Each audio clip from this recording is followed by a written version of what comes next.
Want to add team members in Tawk.to? Tawk.to lets you invite agents and administrators to help manage live chats, support tickets, and customer conversations from a shared dashboard.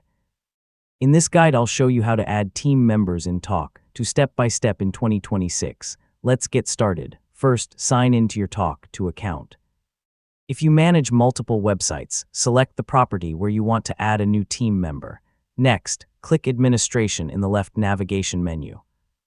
Under User Management, select Property Members to view everyone who currently has access to your property. Click Invite Member, then enter the new team member's email address.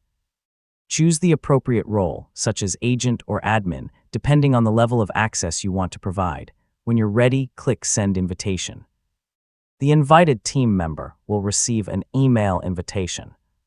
After they sign in to their Tawk.to account and accept the invitation, they'll gain access to your selected property and can begin responding to chats based on their assigned role.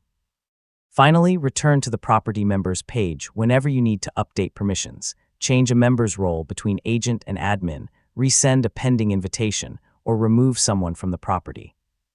Assigning the correct permissions helps keep your workspace secure and organized, and that's how to add team members in Tawk.to. By inviting agents and assigning the right permissions, you can collaborate more effectively and provide faster support to your website visitors. Thanks for watching, and I'll see you in the next tutorial.